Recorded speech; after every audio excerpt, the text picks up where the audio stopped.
Baada ya kushuhudia upangaji wa makundi, tumeangukia kundi N, na katika kundi letu timu ambayo tunaweza tukasema ina upinzani mkubwa ni Mbalale, ambayo pia ndo tutaanza nayo leo katika mechi yetu ya kwanza pale viwanja vya Mbeya Day.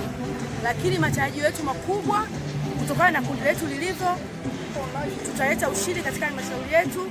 Halmashauri yetu ya Kilolo tumeangukia kwenye kundi H ambalo tupo sisi Kilolo DC, kuna Songwe DC, kuna Ushetu DC, kuna Chalinze DC, kuna Longido DC, kuna Ngara DC, lakini kuna Arusha City.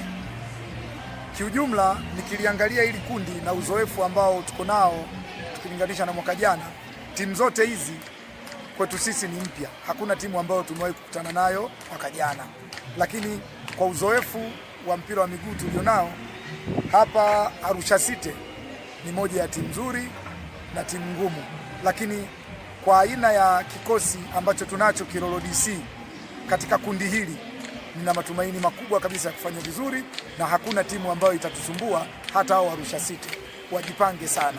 Mimi kama mchezaji na wachezaji wenzangu tumepokea kundi letu hili la H kwa mentality kubwa ya ushindi, na tukuhakikishie tu kwa wewe uliopo Kilolo unaweza kufika Mbeya.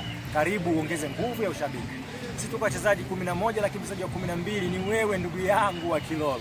Karibu sana kwenye game zetu, karibu sana, kwa pamoja tushirikiane, tuhakikishe tunashinda, tunapata ushindi kwenye game zetu na tusonge mbele. Niwahakikishie tunawapenda na wachezaji wote, kila mmoja ana hamu ya hizi game, na tunawaambia ndugu zetu wa Kilolo, tunaomba support yenu kwenye game hizi.